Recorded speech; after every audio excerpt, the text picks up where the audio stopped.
They form a union of trinity in the sense that to divorce one from the other हो रहे थे उस time को यहाँ पर रिप्रेजेंट किया है और ये वाला जो कंटेंट है ये यहाँ से लिया है। ठीक है, हमारे संविधान पर सिग्नेचर हुए। हमारी संविधान सभा में कितने मेंबर थे, कोई बताएगा?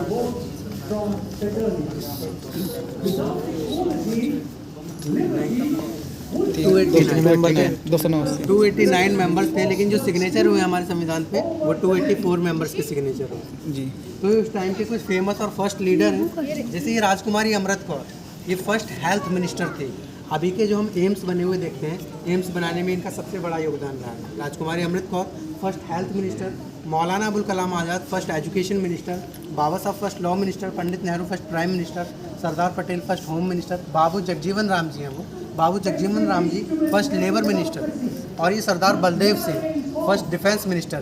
24 और 25 जनवरी को हमारे संविधान पर सिग्नेचर हुए, क्योंकि नेक्स्ट डे 26 जनवरी को एज ए रिपब्लिक डे पहले इंडिया गेट में एंटर पास हुआ करती थी परेड, लेकिन जब से हमारे जवान ड्यूटी लगी वो साइड में हो गई। और बात कोई ना कोई चीफ गेस्ट आते हैं रिपब्लिक डे पर इंडिया में। जो फर्स्ट चीफ गेस्ट आए थे वो इंडोनेशिया के प्रेसिडेंट थे सुकार्नो। बाबा साहब हिंदू कोड बिल पर एड्रेसिंग कर रहे हैं पार्लियामेंट के अंदर ही। और बाबा साहब ने जो रेजिग्नेशन दिया था, त्यागपत्र दिया था कानून मंत्री पद से, किस वजह से दिया था? हिंदू कोड बिल का विरोध हुआ जी। हम लोगों को सिर्फ ये पता है जो भैया ने बताया कि हिंदू कोड बिल का विरोध हुआ, हिंदू कोड बिल पास नहीं हो पाया, इसलिए बाबा साहब ने कानून मंत्री पद से इस्तीफा दे दिया। लेकिन उसके साथ बहुत सारे मिले जुले कारण थे जिस वजह से बाबा साहब ने कानून मंत्री पद से इस्तीफा दिया। वो इसलिए लोगों को नहीं पता चल सके क्योंकि बाबा साहब को जो उनका त्याग पत्र था, जो रेजिग्नेशन लेटर था, वो पार्लियामेंट के अंदर नहीं पढ़ने दिया गया। इसलिए लोगों को पता ही नहीं चल पाया कि और क्या क्या रीज़न रहे थे जो बाबा साहब ने मंत्री पद से इस्तीफा दे दिया। एक हिंदू कोड बिल तो था ही था, मेन था। दूसरा मेन था, उस समय लगभग 6500 जातियाँ थी जो ओबीसी में बिलोंग करती थी जी, लेकिन उन जातियों का कुछ पता नहीं था। तो बाबा साहब ने ओबीसी को संगठित करने के लिए ओबीसी आयोग बनाने की सिफारिश की सरकार से, लेकिन बाबा साहब की उस बात को नहीं माना गया, जबकि उस समय के राष्ट्रपति खुद ओबीसी थे, होम मिनिस्टर खुद ओबीसी थे। बाबा साहब की उस बात को नहीं माना गया और बाद में 1990 में मंडल कमीशन बना, जो बाबा साहब की उन्हीं बातों पर बना जो उस टाइम की जनरेशन को एक्सेप्ट नहीं हुई। और लेकिन तो किस बात का होता है कि आज का भी जो ओबीसी समाज है वो इस बात को एक्सेप्ट नहीं करता और शायद जानते हुए भी ये स्वीकार करने को तैयार नहीं कि बाबा साहब ने उनके लिए कितना बड़ा परित्याग किया। SC ST से भी ऊपर रखा बाबा साहब ने ओबीसी को। हम आर्टिकल 340 में देखते हैं तो ओबीसी आयोग आर्टिकल 341 में SC, आर्टिकल 342 में ST, मतलब SC ST से भी ऊपर ओबीसी को। लेकिन आज दुख की बस यही बात है कि आज का जो ओबीसी समाज है बाबा साहब के इस योगदान को शायद भुला चुका है या स्वीकार करने के लिए तैयार नहीं है। और महिलाओं के हक के लिए लड़ते हुए बाबा साहब ने कानून मंत्री पद से इस्तीफा दिया, ओबीसी के हक के लिए लड़ते हुए कानून मंत्री पद से इस्तीफा दिया, और ऐसा करने वाले बाबा Saheb first and last leader बने। देखिए बाबा साहब का जब 50वां जन्मदिन मनाया गया 14 अप्रैल 1942 की ये फ़ोटो है, और बाबा साहब के साथ जो ये लेडीज़ हैं ये अनटचेबल वुमेन सोसाइटी की लेडीज़ हैं, अस्पृश्य महिला समाज की महिला हैं। बाबा साहब ने कानून मंत्री पद से इस्तीफा दिया 27 सितंबर 1951 को। 28 सितंबर 1951 को न्यूज़ में यह आर्टिकल छपा और बाबा साहब के बाद second law minister KM Munshi को बनाया गया। उन्हें थोड़ा आगे बुला सर, आ जाइए आप, इधर आ जाइए, आ जाइए, इधर आ जाइए, इधर आ जाइए माता जी, इधर आ जाओ। देखिए जब बाबा साहब ने कानून मंत्री पद से इस्तीफा दे दिया था, कानून मंत्री पद से इस्तीफा देने के बाद बाबा साहब सोशल वर्क में ज़्यादा एक्टिव रहने लगे, सामाजिक कार्यों में। तो बाबा साहब और ये माई जी सविता अम्बेडकर दोनों शेड्यूल्ड कास्ट फेडरेशन के एक प्रोग्राम में as a chief guest invite थे। वहीं पर राय बहादुर सीके भोरे पहुंचते हैं और वो थोड़ा लेट पहुंचते हैं। लेट पहुंचने की वजह से उन्हें कोई जगह नहीं मिल पाती, सारी चेयर घिर चुकी थी, कोई चेयर खाली नहीं मिली। तो बाबा साहब के पास गए, उन्होंने बाबा साहब से बोला कि बाबा साहब मैं कहाँ पर बैठूँ, कुर्सियाँ तो है ही नहीं, सारी कुर्सियाँ भर चुकी हैं। तो बाबा साहब ने बोला अच्छा तुम्हें चेयर नहीं मिली, ऐसा करो आप मेरी गोद में बैठ जाओ। वो जाते हैं, सच में बाबा साहब की गोद में बैठ जाते हैं। वो दुबले पतले तो थे, तो माई जी ने पूछ लिया बाबा साहब से कि साहब इनका वेट कितना है। तो इस बात पर बाबा साहब हंस जाते हैं और ये फनी मोमेंट की एक फ़ोटो कैप्चर हो गई। हालांकि बहुत रेयर फोटो होती है, बहुत कम फोटो होती है बाबा साहब की हंसने वाली, क्योंकि वो हमेशा चिंतनशील रहा करते थे। ये देखिए, ये अनडिवाइडेड बिहार धनबाद की फ़ोटो है, जहाँ पर बाबा साहब कोयला मजदूरों से बात कर रहे हैं उनकी समस्याओं पर, कि आपको कितने घंटे काम करना पड़ता है, कितनी सैलरी आपको पे होती है, मजदूरों को तो जो सुविधाएं दी जाती हैं वो आपको मिलती हैं या नहीं मिलती। और ये सिद्धार्थ कॉलेज की फ़ोटो है, जहाँ बाबा साहब हिंदू कोर्ट बल पर ये एड्रेसिंग कर रहे हैं। ये वाली जो फ़ोटो है, ये हार्डिंग एवेन्यू की फ़ोटो है। मतलब इस घर में आने से पहले जब बाबा साहब कानून मंत्री थे, जहाँ की मैंने आपको स्टोरी बताई, वहाँ की ये फ़ोटो है। पीछे आप किताबें देख सकते हैं, किस तरह से किताबें लगी हुई हैं। ये सुदामा है, ये जो बच्चा है, ये इसका नाम सुदामा है। और जब इसका जन्म हुआ तो इसकी मदर एक्सपायर हो गई, और इसके फादर ने इन्हें बाबा साहब के पास लाकर छोड़ दिया कि बाबा साहब आप ही को इसका लालन पालन करना है, पढ़ाना लिखाना है। बाबा साहब ने इन्हें पढ़ाने की बहुत कोशिश की, लेकिन ये पढ़ने में अच्छे नहीं थे तो पढ़ नहीं पाए। खाना बहुत अच्छा बनाया करते थे, इसलिए बाबा साहब ने इन्हें अपना कुक रख लिया, और सबसे पहले इन्होंने ही देखा था बाबा साहब को उनके लास्ट टाइम पे। आइए हम नीचे चलते हैं। अब मैं आपको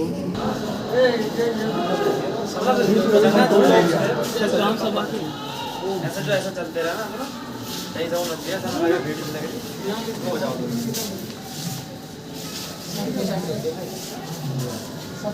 ये संविधान सभा है, और इस संविधान सभा में 389 मेंबर्स हुआ करते थे।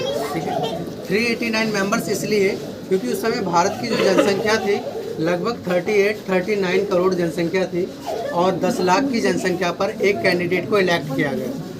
फिर बाद में इसमें से मुस्लिम लीग अलग हो गई, और इंडियन कॉन्स्टिट्यूंट असेंबली में 299 मेंबर रहे, जिनमें से एक्टिव जो रहे थे वो 289 मेंबर्स। और ये फर्स्ट कैबिनेट है। फर्स्ट कैबिनेट को ही मिली जुली सरकार कहा जाता है, गठबंधन जैसी सरकार, क्योंकि बाबा साहब पहले मुस्लिम लीग से जीत कर आए थे।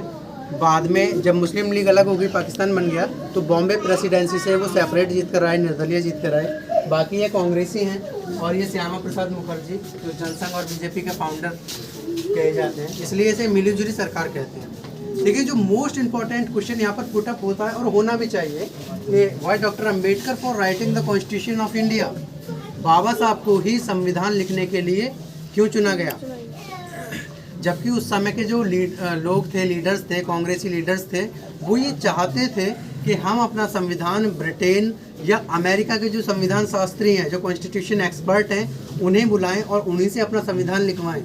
उस समय आइवर जैनिंग और जॉन एरिंग, इन दो लोगों से संविधान लिखाने की बात चल रही थी। तो उसी समय ब्रिटेन के जो एक संविधान शास्त्री थे, जॉन एरिंग, वो इंडिया में आए हुए थे और मद्रास में ठहरे हुए थे। वो संविधान बनाने के पैसे लिया करते थे, और कई देशों के संविधान, जैसे जापान, श्रीलंका जैसे देशों के संविधान उन्होंने पैसे लेकर बनाए भी थे।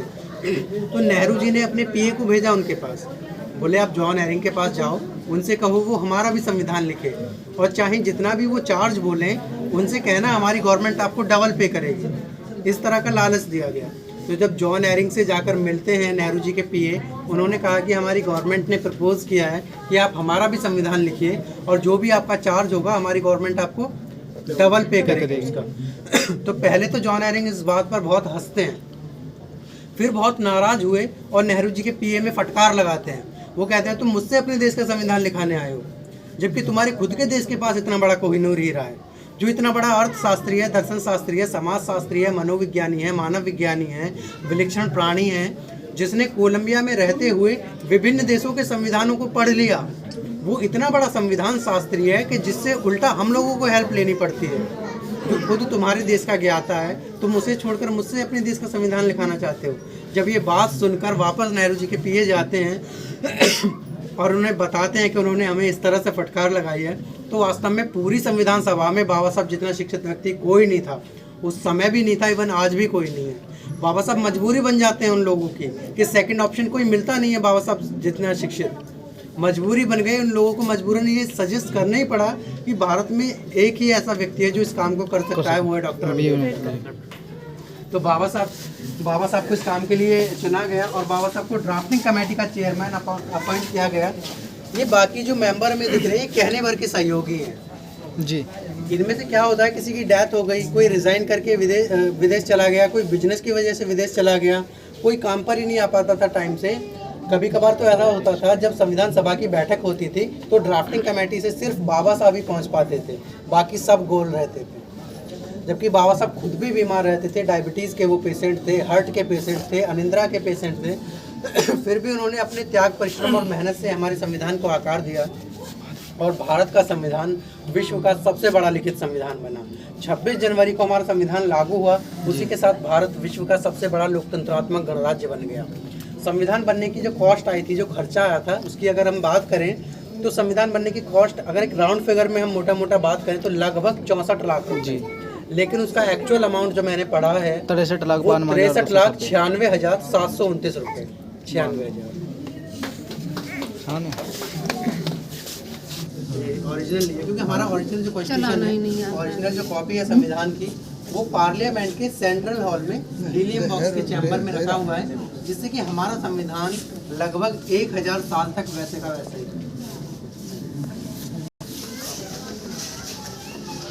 बस आप हैं और ये एजाज रसूल बेगम है। हमारे जो संविधान सभा में कितने मेंबर थे? 289 और में लेडीज कितनी थी? लेडीज नहीं है 15 कितनी? 15, ठीक है, 15 लेडीज, 15 महिलाएं थी। और उन 15 महिलाओं में जो अकेली मुस्लिम महिला थी वो एजाज रसूल बेगम थी, ठीक है। ये only Muslim member of constitute assembly थी, एजाज रसूल बेगम, ठीक है। आ जाइए आगे। देखिए, कोई भी चीज़ देखने में अच्छी और सुंदर लगे, वैसे ही हमारा संविधान भी देखने में अच्छा और सुंदर लगे, उसके लिए आचार्य नंदलाल बोस और प्रेम बिहारी नारायण रायजादा को अपॉइंट किया जाता है। ये उस टाइम के बहुत फेमस आर्टिस्ट थे और ये बहुत फेमस कैलीग्राफर थे। इनसे कैलीग्राफी मीन्स जो हाथों से लिखता है, ये बहुत फेमस कैलीग्राफर थे। इनसे कहा गया कि आप संविधान को अपने हाथों से लिखिए। जब इनसे पूछा गया कि आप इस काम को करने का क्या चार्ज लेंगे, तो इन्होंने बोला मुझे कुछ नहीं चाहिए, रुपए पैसा तो मेरे पास बहुत है, सब कुछ है, लेकिन मेरी एक शर्त है, एक कंडीशन है। इन्होंने अपनी एक शर्त रखी कि मैं संविधान के हर पेज पर अपना नाम लिखूंगा और संविधान के लास्ट पेज पर अपना और अपने दादाजी का नाम।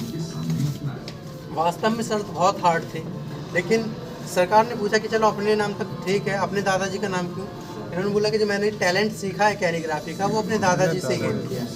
तो सरकार ने इन्हें परमिशन दे दी और इन्होंने 251 पेजेस पर, 251 पेज पर हमारा मूल संविधान लिखा।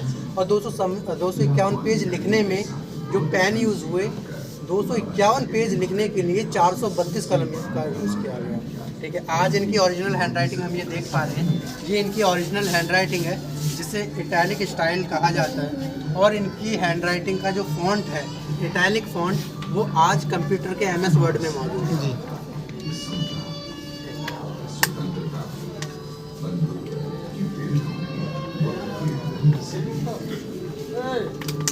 बाकी ये हम जो आर्ट वर्क, ड्राइंग और ये इलिस्ट्रेशन का जो काम देख रहे हैं, ये आचार्य नंदलाल बोस और इनकी 15 स्टूडेंट्स की टीम का था, जिसे करने का इन्होंने उस समय 21,000 रुपये चार्ज लिया। फिर बाद में इन्होंने भी गेम खेल दिया, इन्होंने भी कुछ ना कुछ चार्ज लिया था, ठीक है। ये फिर हमारा संविधान बना और ये संविधान का कवर पेज है, 5000 साल के इतिहास को दिखाते हैं। ये संविधान का फर्स्ट पेज है और ये कहाँ से लिया गया है बताएगा कुछ? अशोक स्तंभ। हाँ, ये हमारा जो राजकीय चिन्ह है, नेशनल एम्बलम, कहाँ से लिया है? हाँ, सारनाथ के अशोक स्तंभ से जी। और इसमें जो ये चक्र हमें दिख रहा है, गांधी जी चाहते थे कि तिरंगे के बीच में चरखा हो जी, लेकिन बाबा साहब का कॉन्सेप्ट था कि तिरंगे के बीच में अशोक चक्र होना चाहिए, जो धम्म चक्र भी है जी। तो बाबा साहब 22 जुलाई 1947 को ये प्रस्ताव लेकर आते हैं, 24 जुलाई 1947 को ये प्रस्ताव पारित हुआ, तभी से हमारे तिरंगे के बीच में अशोक चक्र जी, ठीक है। ये देखिए, ये हमारे संविधान की प्रस्तावना है और ये हमारा संविधान जो 22 भागों में बटा हुआ है, जिसमें भारत के लगभग 5000 साल के इतिहास को दिखाया है। ये कहाँ का साइन है? ये हड़प्पा सभ्यता, मोहनजोदड़ो हड़प्पा सभ्यता से लेकर और इंडियन नेशनल मूवमेंट्स तक, भारतीय स्वतंत्रता संग्राम तक। और जैसा कि प्रेम बिहारी नारायण रायजादा ने कहा कि मैं हर पेज पर अपना नाम लिखूंगा, हर पेज पर उनका नाम मेंशन है, ठीक है। बाकी ये जो कुछ नाम आपको दिख रहे हैं, ये जो इलिस्ट्रेशन का जो काम करा है, उनके 15 स्टूडेंट्स ने, उन्होंने भी अपना नाम मेंशन कर दिया है। आइए इस साइड से चलते हैं, चलो। ये तो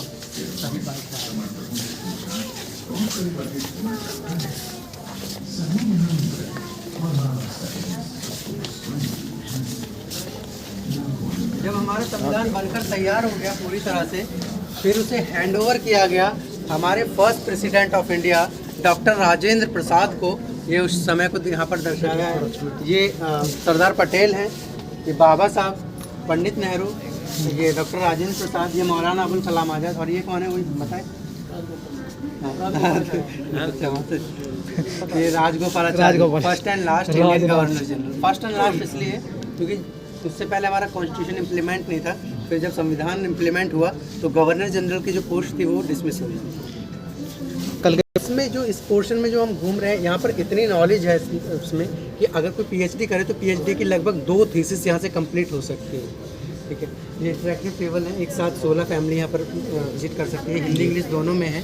और ये संविधान निर्माण की पूरी प्रक्रिया है इसमें जी। ठीक है, और ये क्विज है, बताओ। चीन राष्ट्र संघ का मुख्यालय कहाँ है? नई दिल्ली। दिल्ली अरे अभी पढ़ा नहीं संविधान। न्यूयॉर्क है ना, इसके आंसर इसके बैक साइड पर है। ये स्पीच है और ये बाबा साहब की बिल्कुल ओरिजिनल वॉइस है। ऊपर जो रॉबर्ट में देखी सुनी थी हम लोगों ने, रॉबर्ट वाली वो डव है, लेकिन ये बिल्कुल ओरिजिनल है।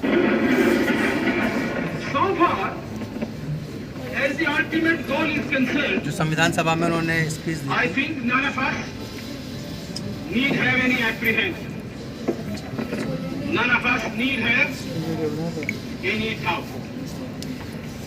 बाबा साहब जब संविधान सभा में स्पीच देते थे या उनके जो सभाएं होती थी उनमें स्पीच देते थे, और बाबा साहब की जो राइटिंग एंड स्पीच हैं, उनके मैनुअल्स हैं, उनके जो वॉल्यूम्स हैं, ऐसे ऐसे वर्ड वो यूज़ करते थे कि ज़्यादातर लोगों के सर के ऊपर से जाते थे। अभी 2021 में मतलब लास्ट ईयर रिसर्च हुआ है बाबा साहब के इन सभी पर, वॉल्यूम्स पर, उनके स्पीच पर। उसमें पाया गया कि बाबा साहब के जो खुद के क्रिएट किए हुए इंग्लिश वर्ड है उनकी संख्या है 8,500। 8,500 उनके खुद के क्रिएट किए हुए वर्ड हैं। आमतौर पर किसी के अगर 1,000 वर्ड रिसर्च हो जाते हैं तो उसे विद्वान घोषित कर दिया जाता है। सोचो बाबा साहब के 8,500 वर्ड हैं। महाराष्ट्र की शिवाजी यूनिवर्सिटी इन वर्ड्स पर एक डिक्शनरी लॉन्च करने वाली है। 2010 में देखो बराक ओबामा इंडिया आए और उन्होंने बाबा साहब के लिए इतनी अच्छी बात कही कि हम सभी इंडियंस को उस पर प्राउड होना चाहिए। As you carry on with the hard work ahead, I want every Indian citizen to know the United States of America will not simply be cheering you on from the sidelines. We will be right there with you, shoulder to shoulder. मतलब इन्होंने कहा कि बाबा साहब ज्ञान के इतने बड़े पुंज हैं कि उन्होंने अपने ज्ञान से हम सभी को रोशन किया है, रोशनी दी है, चाहे हम कहीं से भी आते हों। बाबा साहब ने कलम उठाई और बिना किसी भेदभाव के संविधान लिखा और सभी को समान अधिकार दे दिए। अगर बाबा साहब हमारे खुद के देश में पैदा होते तो हम बाबा साहब का नाम सूर्य रखते, उन्हें सन की उपाधि देते। 22 14 भाषा 8 अभी 22 हाँ 8 वर्तमान में 22 है। 8 शेड्यूल्ड में 8 जनसूची। और ये सिग्नेचर है हमारे संविधान पर जो सिग्नेचर हुए। इस वाले पेज पर एक गलती हो गई, कोई बताएगा क्या गलती है? आगे आ जाए। कुछ गलती हो गई या देखने में कुछ अलग बेकार लग रहा है, एक गलती है इसमें। ये राजेंद्र प्रसाद जी के साइन यही है, ठीक है। अब जो अब तक जो मैंने बताया ठीक है, लेकिन अब जो मैं बता रहा हूँ उस पर ज़्यादा विश्वास भी मत करना, क्योंकि वो रिटर्न में कहीं कंटेंट नहीं है, ठीक है। लेकिन शायद उनकी मेंटलिटी रही हो या जो भी इंटेंशन हो कि नेहरू जी आते हैं, या तो वो प्री प्लानिंग आए या गलती से जो भी इंटेंशन रही हो, आते हैं और सबसे ऊपर सिग्नेचर कर संविधान पर सबसे ऊपर सिग्नेचर करके चले जाते हैं। जबकि doctor Rajendra Prasad was president and president is the first citizen. जो प्रोटोकॉल होता है, प्रोटोकॉल के हिसाब से फर्स्ट सिटीजन प्रेसिडेंट होता है। उन्होंने आकर देखा रहे नेहरू ने क्या कर दिया, यहाँ तो मेरे सिग्नेचर होने थे, सबसे ऊपर उनके सिग्नेचर होने थे। उन्हें देखकर ये नाराज़गी हुई, उनका ईगो हर्ट हुआ। गुस्से में या नाराज़गी में उन्होंने कहा कि नेहरू ने एक लैंग्वेज में करें, मैं 2 में करूँगा और उससे ऊपर। तो उन्होंने हिंदी इंग्लिश में उनसे ऊपर कर दिए, जो आड़े तिरछे देखने में अच्छे नहीं लग रहे, जो हम कह सकते हैं कि हमारे संविधान में शायद जानबूझकर एक गलती हो गई। 3rd नंबर पर बाबा साहब के सिग्नेचर होने थे, लेकिन बाबा साहब इन चीज़ों को महत्व नहीं दिया करते थे। तो हम 26वें नंबर पर बाबा साहब के सिग्नेचर देखेंगे, और 26 से बाबा साहब का एक ऐसा इंटरलिंक रहा है, एक ऐसा सहयोग रहा है कि हमारे संविधान को अडॉप्ट किया गया। 26 नवंबर लागू हुआ, 26 जनवरी 1950। इस जगह का नाम 26 अलीपुर। बाबा साहब के सिग्नेचर 26वें नंबर पर। नेल्सन मंडेला जो साउथ अफ्रीका के अम्बेडकर भी कहे जाते हैं, वो भी 26 साल तक जेल में रहे। आइए इधर इस साइड दीक्षा भूमि नागपुर को दर्शाया है यहाँ पर, क्योंकि बाबा साहब ने 13 अक्टूबर 1935 को नासिक के येवला में ये घोषणा की थी कि मेरा जन्म हिंदू धर्म में हुआ, जो मेरे वश में नहीं था, मेरे वश से बाहर था, लेकिन मैं खुद हिंदू रहते हुए मरूंगा नहीं। तो बाबा साहब ने 14 अक्टूबर 1956 को नागपुर में अपने लगभग 10 लाख अनुयायियों के साथ बौद्ध धर्म की दीक्षा ली। बाबा साहब को जो बौद्ध धर्म की दीक्षा दिला रहे थे उनका नाम था महातेरा भिक्षु चंद्रमणि। तो बाबा साहब ने जब बौद्ध धर्म की दीक्षा ली और भंते जी जब दीक्षा दिला रहे थे, ये ओरिजिनल क्लिप है उसमें उस टाइम की, तो जो हमारे त्रिशरण होते हैं, त्रिशरण आपको पता होगा शायद, कुछ पता है किसी को त्रिशरण? आप में से को तो पता ही होगा, किसी को त्रिशरण पता है? बुद्धं शरणं गच्छामि धम्मं शरणं गच्छामि, ये त्रिशरण कहते हैं। तो जब बाबा साहब ने बुद्धं शरणं गच्छामि और धम्मं शरणं गच्छामि तो बोल दिया, जब संगम शरणं गच्छामि की बात आई तो बाबा साहब ने भंते जी को रोका। ये ओरिजिनल क्लिप है। भंते जी को रोका, बोले कि भंते जी अभी मेरा संघ ही मेरे साथ में नहीं है, तो अभी मैं संघ की शरण में कैसे जा सकता हूँ। तो जब बाबा साहब ने अपने सारे अनुयायियों से पूछा कि कौन कौन मेरे साथ धर्म परिवर्तन करना चाहता है, कौन कौन हिंदू धर्म छोड़कर बुद्धिस्ट होना चाहता है, जब सभी ने सहमति दे दी कि हाँ बाबा साहब हमें आपके साथ बुद्धिस्ट होना है, तब बाबा साहब ने भंते जी से कहा कि अब मेरा संघ कंप्लीट हो गया, अब मैं संघ की शरण में जा सकता हूँ। और उसी के साथ बाबा साहब ने भारतीय इतिहास में सबसे बड़ा धर्मांतरण किया और बाबा साहब को बोधिसत्व की उपाधि दी गई। हालांकि बाबा साहब से पहले भी सम्राट अशोक ने बौद्ध धर्म की दीक्षा ली थी। कब 261 ईसा पूर्व, जब कलिंगा युद्ध, ठीक है। लेकिन इतने बड़े स्केल पर बाबा साहब ने बौद्ध धर्म की दीक्षा ली और सभी को बुद्धिस्ट कर दिया। बाबा साहब कितने बड़े महापुरुष थे। बाबा साहब ने यहीं पे रहकर, ये जो अभी बुक थी the Buddha and his Dhamma, Baba Saheb ने अपनी लास्ट और सबसे famous book the Buddha and his Dhamma को इसी घर में रहकर 1.5 से 2 महीने में लिखकर कंप्लीट किया। और बाबा साहब कितने बड़े महापुरुष थे कि इस बुक को बाबा साहब ने 5 और 6 दिसंबर की रात 2 से 2:30 बजे लिखकर कंप्लीट किया, उसे रखकर सोने चले गए, फिर कभी नहीं उठे। मतलब अपनी लास्ट बुक को उन्होंने कंप्लीट किया और अपनी लाइफ जर्नी को भी कंप्लीट कर दिया। जर्मनी के एक वाइस चांसलर थे, उनके पास बहुत बड़ा बुक कलेक्शन था। एक पत्रकार ने उनसे पूछा कि मान लो अचानक आपकी लाइब्रेरी में आग लग जाए, तो ऐसी कौन सी वो बुक होगी जिसे आप सबसे पहले बचाना चाहेंगे। तो ये बात सुन के ही उनकी आंखों में चमक दौड़ गई और वो बिना कुछ बोले अंदर गए और उस बुक को उठा कर लाए। बोले बाबा साहब की लिखी हुई ये book the Buddha and his Dhamma को मैं बचाऊंगा, जो वर्ल्ड की 2nd मोस्ट ट्रांसलेटेड बुक है, बुद्धा एंड हिज धम्मा। बाबा साहब से रिलेटेड जो भी पंचतीर्थ रहे हैं, ये सभी पंचतीर्थ हैं बाबा साहब से रिलेटेड। ये दीक्षा भूमि नागपुर का है, मतलब जो पोर्शन हमें अभी अंदर देखकर आए हैं, वास्तव में नागपुर में इस तरह का स्तूप बना हुआ है, जहाँ 14 अक्टूबर 1956 को बाबा साहब ने बौद्ध धर्म की दीक्षा ली। ये जन्मभूमि है जो महू मध्य प्रदेश में है, लेकिन आज इसे डॉक्टर अंबेडकर नगर के नाम से जाना जाता है, जहाँ बाबा साहब का जन्म हुआ। और ये चैत्य भूमि है जहाँ 7 दिसंबर 1956 को बाबा साहब का अंतिम संस्कार किया गया बौद्ध पद्धति से, क्योंकि 6 दिसंबर 1956 को बाबा साहब ने इसी घर में अपनी अंतिम सांस ली, इसी घर में अपनी अंतिम सांस ली। ये अंतिम दर्शन के ये फोटो हैं बाबा साहब के, उनके ड्राइंग रूम के, सभी पार्थिव शरीर के। ये नानक चंद रत्तू हैं, ये नानक चंद रत्तू हैं जो बाबा साहब के पीए थे, और इनसे मिलने का सौभाग्य मुझे मिला एक बार 2002 में। ये 2003 में ही डेथ हुई है। ये नेहरू जी हैं, ये सोहनलाल शास्त्री हैं। इनकी एक बुक है बाबा साहब के संपर्क में 25। देखिए यहाँ तक तो ये दिल्ली है, इससे आगे मुंबई को दिखाया। जब दिल्ली से मुंबई बाबा साहब के पार्थिव शरीर को ले जाया गया अंतिम संस्कार के लिए, ये उस टाइम की रिकॉर्डेड भीड़ है। और ये इतनी रिकॉर्ड भीड़ है कि इससे पहले और इसके बाद इतनी भीड़ कभी रिकॉर्ड नहीं थी। लगभग 20 लाख लोग मौजूद थे बाबा साहब की शव यात्रा में। और यहाँ तक कि बाबा साहब की शव यात्रा ने बाल गंगाधर तिलक जैसे नेता की शव यात्रा के रिकॉर्ड को तोड़ा।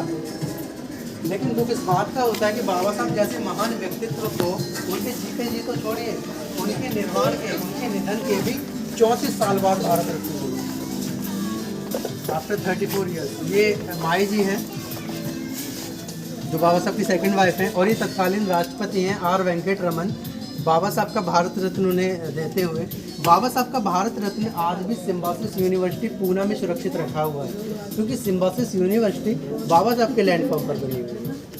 आइए कर रहे थे तो बाबा साहब इस इस पोर्शन पर रेंट पर रहे थे, ये जो सफ़ेद वाला दिख रहा है जी। इस पोर्शन पर रेंट पर रहे थे। तो महाराष्ट्र की एक लेडी ने इसे खरीद लिया और महाराष्ट्र गवर्नमेंट को उन्होंने डोनेट कर दिया, जहाँ बाबा साहब का एक मेमोरियल बना हुआ है जिसे शिक्षा भूमि कहा गया। और लास्ट यहाँ पर जहाँ हम मौजूद हैं जिसे महापरिनिर्वाण भूमि कहा जाता है, क्योंकि बाबा साहब बुद्धिस्ट हो गए थे और बुद्धिस्ट कल्चर में जब किसी की डेथ होती है तो उसे निर्वाण कहा जाता है। और बाबा साहब तो हमारे लिए महापुरुष हैं, तो बाबा साहब के निर्वाण को महापरिनिर्वाण। आगे इधर आ जाओ, इधर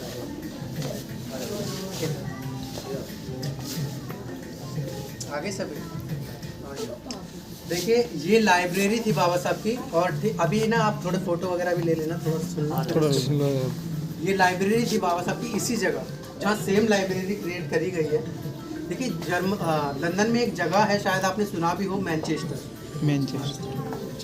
लंदन में जो जगह है मैनचेस्टर, वहाँ से गार्जियन नाम से एक मैगजीन पब्लिश होती थी, तो आज भी होती है शायद। गार्जियन के जो चीफ एडिटर थे उस समय, वो इंडिया में आए हुए थे और वो इंडियन लीडर्स का इंटरव्यू लेना चाहते थे। तो पहले वो गांधी, नेहरू, जिन्ना इन लोगों के पास जाते हैं इंटरव्यू के लिए, तो उनके पीए मना कर देते हैं कि अभी बापूजी सो रहे हैं या नेहरू जी आराम कर रहे हैं, आप कल आना या बाद में आना इंटरव्यू के लिए। फिर वो बाबा साहब के पास जाते हैं, तो बाबा साहब के पास जाने में उन्हें बहुत रात हो जाती है।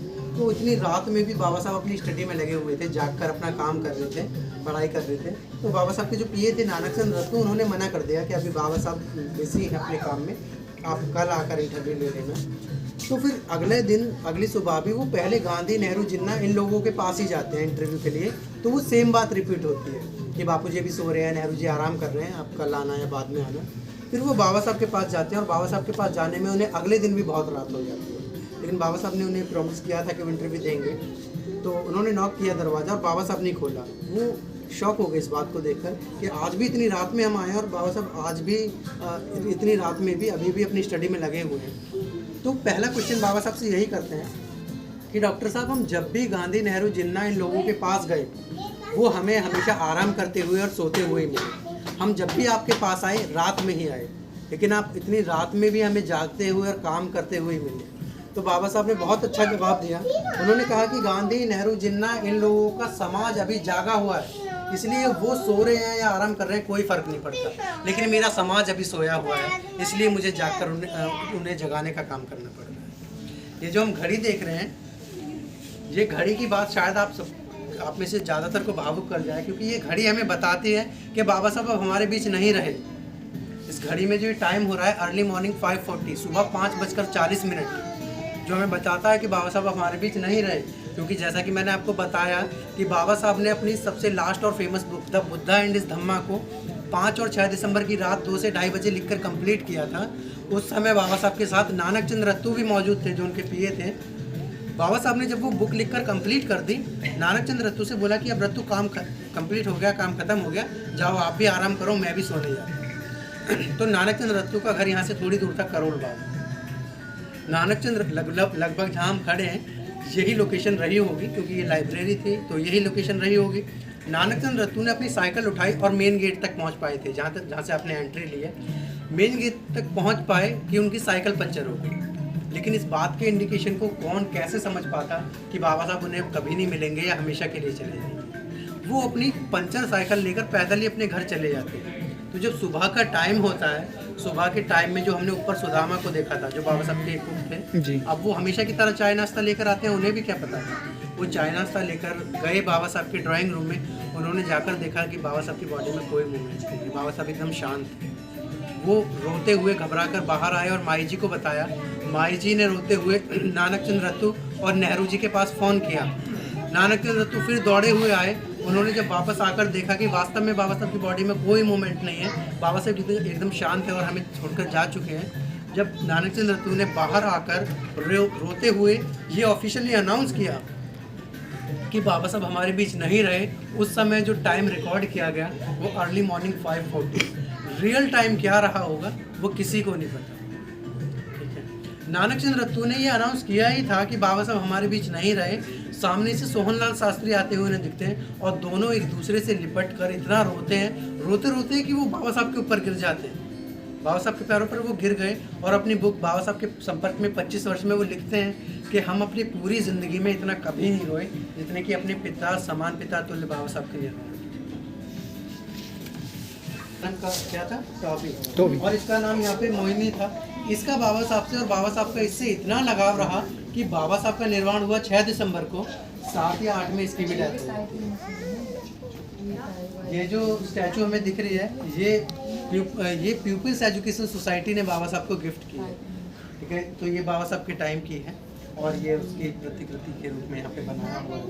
और ये वायलिन है और बाबा साहब बहुत अच्छा वायलिन प्ले किया करते थे और ज़्यादातर वायलिन वो जब प्ले करते थे जब वो दुखी हुआ होते थे। तो ऐसा कहा जाता है कि जब गांधी जी की डेथ हुई और बाबा साहब को ये पता चला, गांधी जी की डेथ की जब न्यूज़ मिली बाबा साहब को, तो बाबा साहब का माइंड इतना डिप्रेशन में चला गया वो कि उसे बैलेंस रखने के लिए बाबा साहब ने लगातार 2 घंटे तक ये वायलिन कंटिन्यू प्ले किया। वो खुशी या गम में नहीं, वो इसलिए कि जब बाबा साहब को ये बात पता चली कि गांधी जी की जो डेथ हुई है वो कोई नेचुरल डेथ नहीं है बल्कि उनका मर्डर हुआ है, उन्हें गोली मारी गई है। तो बाबा साहब को लगा कि ये गांधी जी की जो गोली मारी है, गांधी जी का जो मर्डर किया है, ये काम किसी मेरे फॉलोअर का तो नहीं है, किसी मेरे अनुयायी ने तो गांधी जी की गोली नहीं मार दी, क्योंकि अगर ऐसा हो जाता तो समाज पर बहुत बड़ा कलंक लग जाता और एक बहुत बड़े स्तर पर रक्तपात और दंगे शुरू हुए। देखिए ये लास्ट एग्जिबिट है इस मेमोरियल का। और ये जो स्टैचू हमें दिख रही है सामने, जो बुद्धा स्टैचू हमें दिख रही है, ये सिंगल स्टोन था, पूरा सिंगल स्टोन था जो वियतनाम से मंगाया।